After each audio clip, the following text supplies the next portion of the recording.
Hey. Just walk us through the energy and excitement today. Oh man, we're very excited. Today, Phil, was more so everyone was focused, locked in. Paying attention to details. So, that was pretty much the focus in the field and the vibe of today.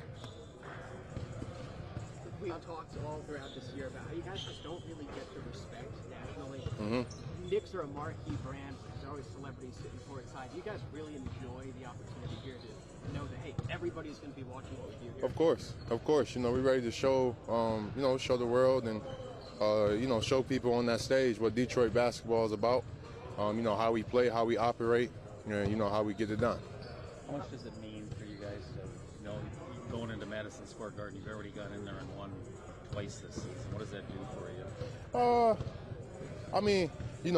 Those are two good wins for the regular season, but, we're not banking on any of that, feeling good about any of that because, at the end of the day, they're a good team. They're a good team, and, we still got to come into their house and, try to win some games. So, we're not really worried about those past two wins, more so focused on how can we get these new wins, You've got a week and 2 games until you bring playoff basketball back here to Detroit. Is there any kind of excitement about what LCA is going to be like by then? Oh, yeah, for sure. We have the best fans. We have the best fans in the world. So, we look forward to, bringing playoff basketball back. Me personally, this is my first year, experiencing this. So I know it's going to be crazy in LCA, and we all look forward to it. Everything you've experienced, with the team since being drafted here. What did this moment mean for you and some of the guys that have been, especially you being a long-term player? Oh yeah, this moment means a lot just because, what went into it behind this. All the work, all the years, trying to rebuild this thing, get this thing on the right track, and here we are.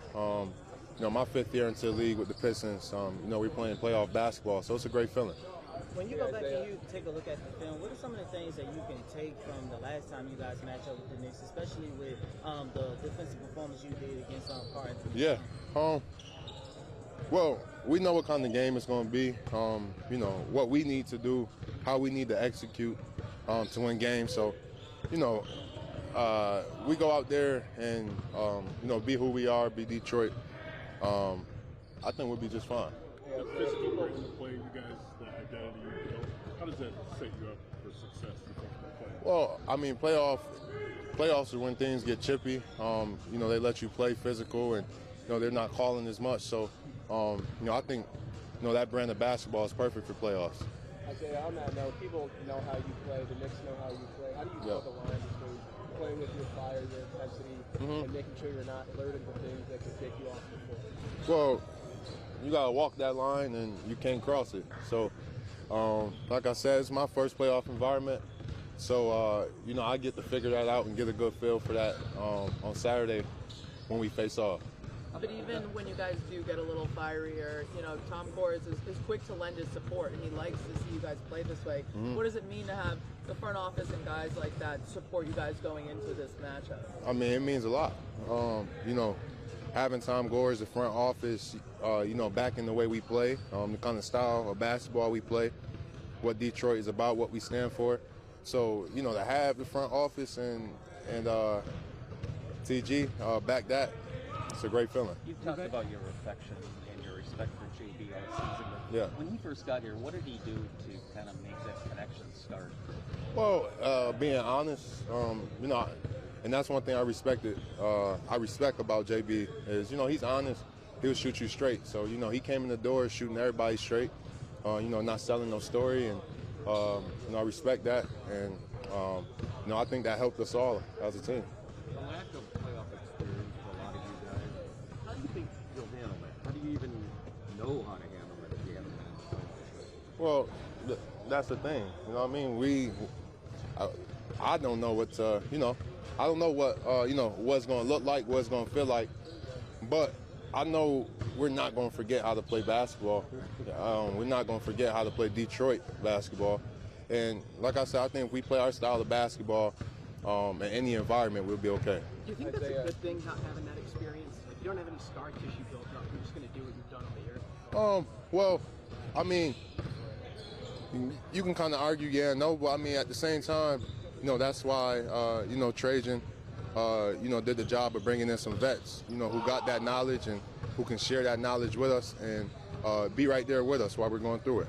As you guys get set to play in the national spotlight, what would you tell New Yorkers, Knicks fans, MSG to expect in the Detroit Pistons? Well, Detroit basketball. We just come to play Detroit basketball. We come to play hard, play our style of basketball, and try to win these games, try to win this series, and that's what we're here for. Yes, sir. Thank you. Today, Stu told us it was really about the details. How do you take advantage of a day like this to reset the moment? The purpose is to be very intentional, to be very clear, not to overdo it, but give guys the amount of information that they need so that they can be prepared for what the next couple of days will look like as far as practice goes.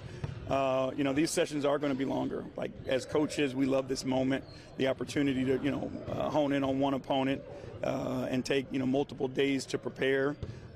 Give a guy the opportunity, to learn how to study, learn how to prepare for these, series, ask questions, all those things. So we want to make sure we use our time wisely, but, dive in a little deeper.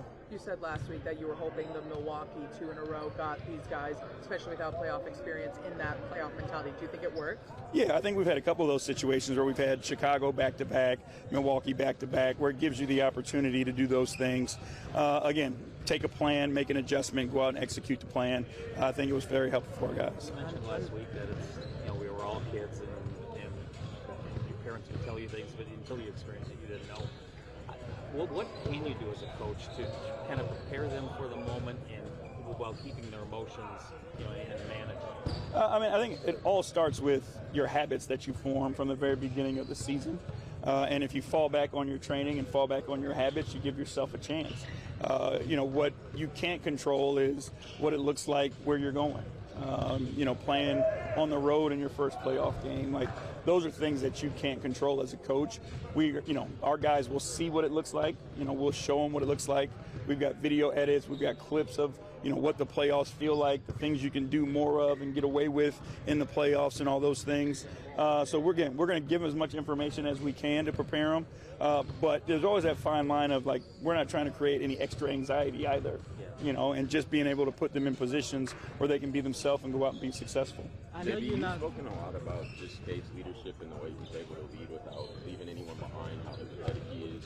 Can you pinpoint one game this season where you knew he had his leadership completely in control? I'll go back. There was a game in Indiana, and I talked about it before, where Asar was in the corner. Cade threw him the ball. He missed a shot. Got it back. The right thing to do was to throw the ball to Asar again in the corner. He threw the ball back to Asar in the corner, and he made the shot. That to me was a standout moment where it was like, he really gets it, and he understands, what his teammates need, what his belief in his teammates, and how much that means to them as well. I know you're not going to dive too much into it, but when you go back and you take a look at the film, what are some of the intangibles that stood out that led to y'all having success against the Knicks this season? Yeah, I'm not going to answer that. I'm not going to answer that. I know the game stays the game, but Stu mentioned just having veterans around can help for the guys who've never been through this before. What is it you want that group to show some of these younger guys? Just composure and poise, focus, attention to detail, routine, all the things that may not necessarily happen on the floor yet, but lead up to success on the floor. And then when you do get on the floor, understanding the moment, understanding what your impact is and how important limiting mistakes are, and making sure that, those veteran guys are leading the way in those areas. Is it somewhat of a relief to you that the brand of ball you guys play here, you don't have to tell these guys, okay, now it's time to be grittier or have more fire, that they already have at least that element down? Yeah, no doubt. And again, it's, it was mindful, putting the plan in place to prepare yourself for the long haul. We genuinely believe that you have to be that way. There's not going to be a lot of finesse out there that ends up winning at the level that we want our guys to go to win at. So, The plan going to begin with was let's be that because we can control it, right? We can control how physical we are. We can control how gritty we are. What it's going to come down to is now when teams are playing that way towards you, now how does your experience help you and how can your offense get going when teams are being physical with you? Hey, JB, a lot of these guys get set for their first playoff game. Can you recall your first playoff game as a coach and what was running through you in that moment? My first playoff game as a head coach was when I took over in Houston, and it was in Oracle Arena versus the Warriors. And again, we had played them 2 years in a row before that, so you had an understanding of what it was going to be like, what it was going to feel like. But for me, this is the fun part, right? And that's what I want our guys to understand is you work your tail off all season long, and this is the payoff. This is the reward for all the work that you put in throughout the regular season. And if you are a competitor, there's no more competitive time. There's no more opportunity, to enjoy this level of competition than this time of year in the NBA. Were you nervous that night, or did that melt away pretty quickly? No. If you're prepared, you shouldn't be nervous. So. You've used this word a couple times, gritty. Cade said you're in the city for long enough, and that just kind of rubs off on you. Why do you think Detroit has that effect on the way this team plays? It's been that way as long as I can remember. Again, I grew up watching the bad boys play. You think about the city of Detroit, the people from Detroit. Nothing's ever easy, right? It's all hard-earned, and it's a mindset of a workmanship mentality. And I think, again, we try our best to connect our guys to the fan base, and that's what our fans want to see, is they want to see, a team that they can relate to. And that's what our guys are. What we do for our fans. There's no doubt about it. And so, when you want to reflect the image of this city and you want to earn the respect of this town, you have to be that way. And I think our guys have bought into that. Jamie, is this an important step for Cade to start getting the treatment or respect or whatever you want to call it as a star in this league, which maybe he hasn't until now? Again, all that stuff comes with winning. Right? And you can be as talented as you want to be and as good as you want to be, but if you don't impact winning, you're not going to get the recognition that, you probably deserve or want. And I think what Cade has shown this year is that he impacts winning in a high way. He's an all-NBA player in my mind for sure. And those players don't come on teams that don't win basketball games. I know what Cade wants to be and what he aims to be. And those players that are at that level, they win. And that's why, I think he deserves everything that he's gotten. And I know how hungry he is, and he's pushing for more. Jamie, obviously the playoffs are a different game, but how do you prepare your guys to slow down guys like Brunson and Kemp over the course of all series? Again, you have to be resilient. And the mindset is you got to go out and keep doing the same thing over and over again. That's the best part about it is they're not going to change. You know what your opponent's going to do. You know what their strengths are. You know what their weaknesses are. It's not always easy to get these great players to their weaknesses, but you have to show some resolve. They're going to have a night where they score a bunch, but you can't quit. You can't back down. So, again, study the film, understand who they are, what they're trying to get to, and then do your best to over and over again try to get them to their weaknesses. Chris Finch a few weeks ago said that he voted you for Coach of the Year, and we'll see how that goes, obviously, but just from talking to coaches around the league, what's been your impression of how people have viewed what the Pistons have been able to do this year just as a collective? People show respect to it, and that's nothing to do with coaching. That's with those guys on the floor that go out there every single night and earn the respect of their opponents. And, again, that's what all this comes down to is you're aiming for the respect of your peers. A lot of these awards and things like that, that are, media driven or whatever. But if you ask the guys that are on that floor trying to compete, it matters to them what their peers think about them. And, when they earn that respect is when you've made it. And that's what this is all about for these guys. What is it about Trajan that seems to have gotten everybody on the team in this short amount? He's very principled. He's very secure. And he cares about the people that are around him. And when you work with somebody like that, it makes your job easier, and it gives you the want and the belief to buy in. And that's what he's created, is a place where, the environment is awesome. His leadership is amazing, and you buy into whatever, direction he wants to go. And then he allows you to be yourself while you do it. Thanks, Jake. Thank y'all. Thank you. Thank you. A longer practice today. Stu told us it was about the details. What do you get out of, preparing for a big moment like this with a bigger, more elongated practice time?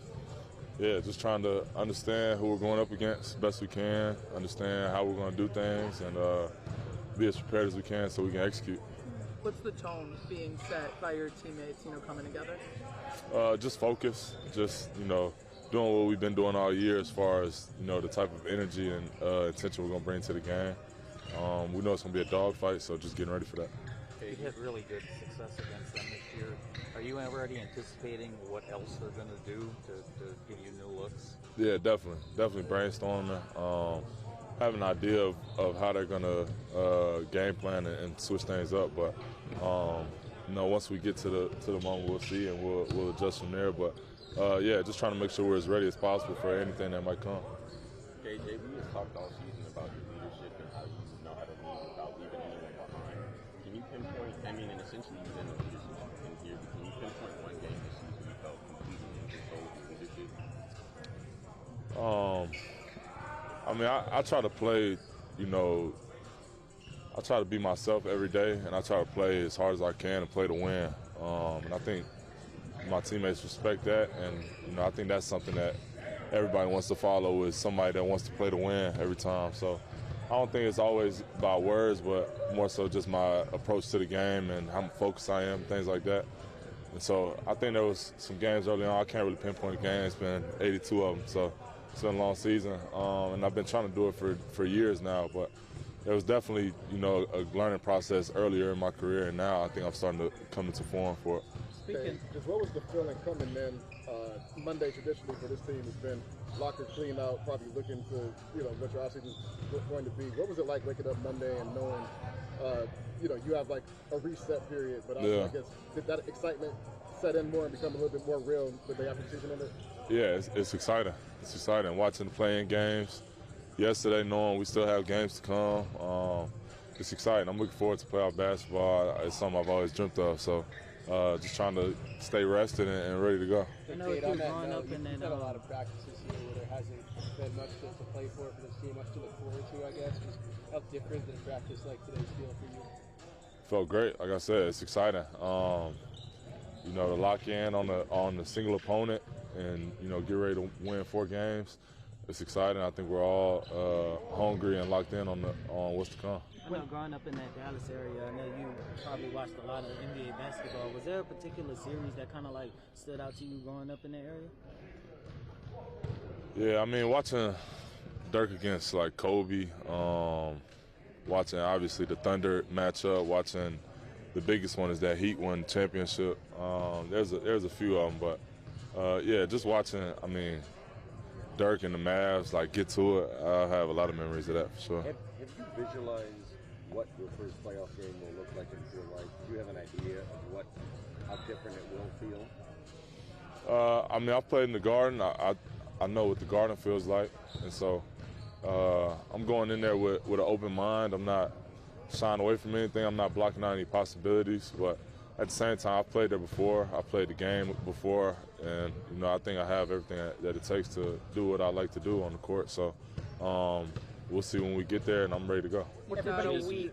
Right when he first got here to kind of foment this relationship, where obviously there's a two-way respect and trust with you guys. Yeah, he did a lot of things right. I think one, being honest and how he saw us playing. And then, just building relationships with each individual on the team. I think that, made everybody want to play hard for him. And, that's something that we've all bonded over, I think, is, the type of play style that he pushes us to play toward. And so it's made this a much tighter group for sure, but he started that early on. About a week and 2 games until playoff basketball is back here at Little Caesars. Obviously, you have to focus on the games in front of you, but how much does that coming up motivate you guys? Yeah, it's super motivating. Haven't seen playoff basketball in Detroit, so it's since I've been here, obviously, but in a long time. So it's exciting. I'm ready to see how LCA rocks out, and I think it'll be fun. It'll be great to get some wins here. One more, guys. You guys always get described as gritty. You mentioned the other day that you're in this city for long enough, and it just kind of rubs off on you. Yeah. Why do you think the city has that effect on the team's efforts here? because it seems like everybody here is gritty. I mean, to an extent, like that's something that's preached throughout the city, not just in sports, but you hear it everywhere, and I think that's something that every coach that coaches here tries to instill in the team, and players that play here and understand the city, they know that they want to earn the respect of the city. They got to play with some grit. Thanks, Cade. Appreciate y'all. Yeah. Appreciate it. What would you hope to see out of a long, detail-oriented practice today, just from these guys? What would I like to see? Yeah. JB be happy, and us be further prepared.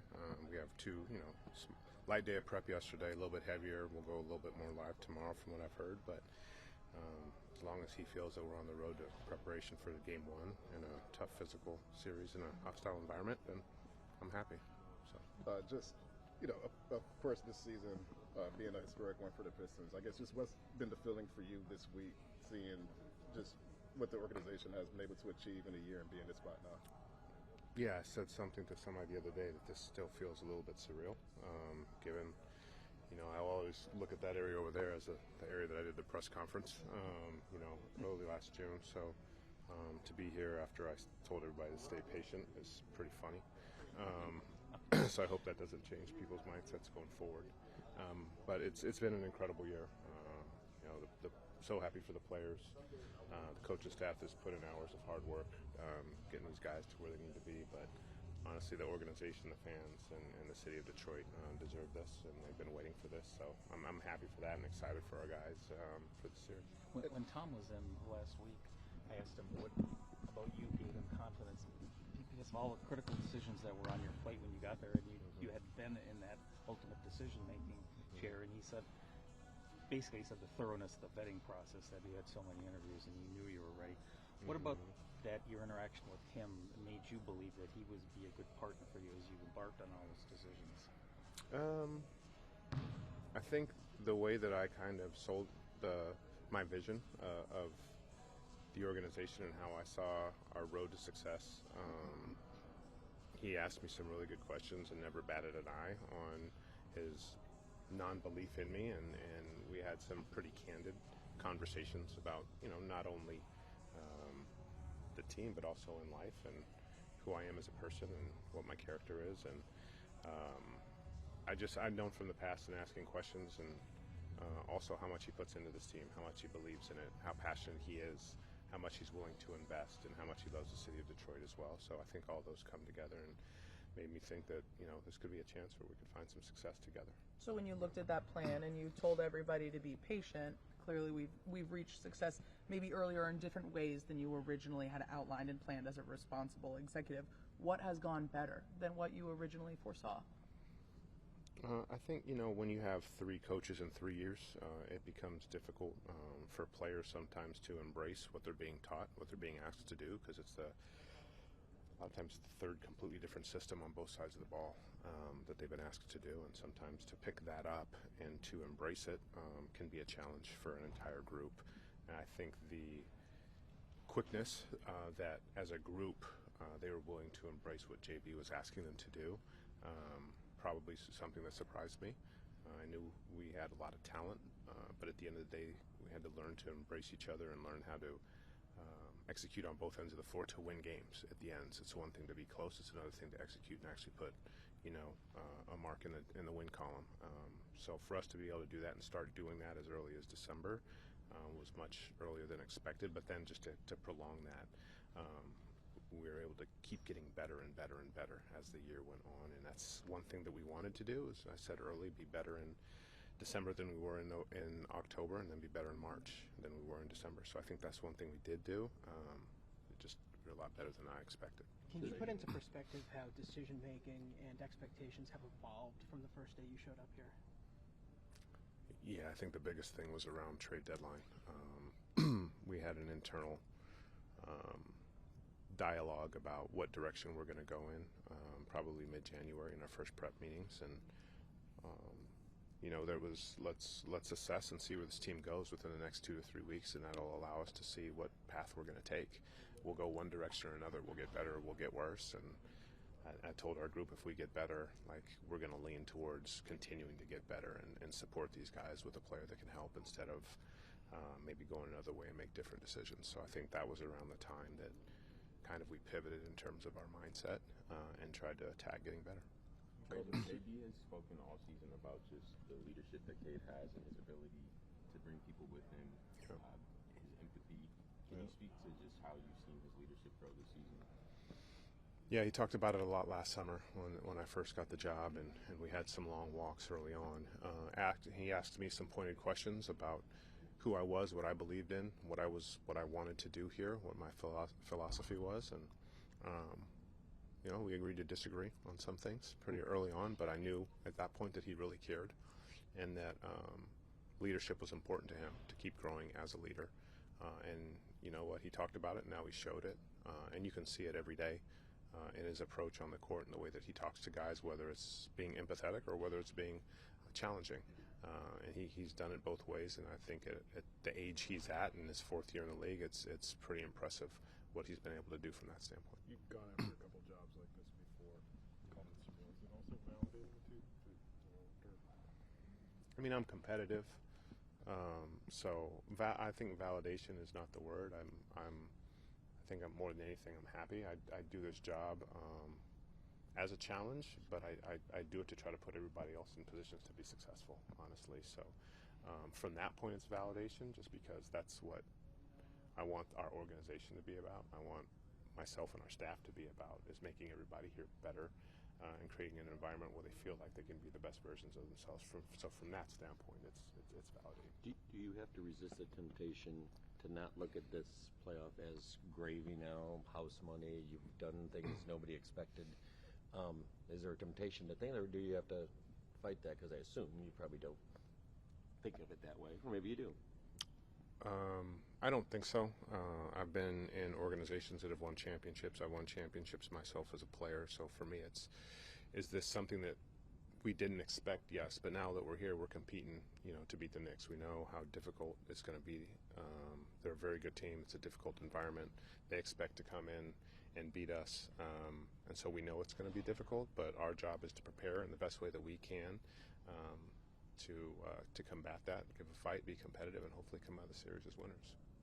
The players have been really happy to see the front office and Tom support their gritty, maybe more fiery moments. And I know that's how JB wants them to play, but you don't always see such a vocal and physical presence of you guys supporting that. Where does that connection and foundation begin to say, no, we are actually going to make this everybody's identity? I think the importance of Tom, myself, and JB being connected and aligned in our philosophy and thought was very important to all of us. And we know that lends to having a chance to be successful. It doesn't mean that you're going to be successful, but I think if you're not aligned in thought, process, philosophy, it's more difficult. And so it's very important for myself and Tom to be aligned and also to have the alignment of JB. So I think there's been continual communication as the season's gone along that has lended itself to that, but we know we needed to fight. We know we needed to be competitive coming into the season, and when I say fight, I don't mean literal. I mean compete, and I think our guys have done that, and they felt it from our end, and we're going to have these guys' backs, and it's always, when you're doing something well, we're going to let you know, but when you're not, we're going to hold you accountable as well, but regardless, we're going to have your back. Being that you did just come in last summer, how much have you been able to maybe gain an appreciation for what this moment means, not just for players and staff, what they've been through here, but for the city as a whole as well?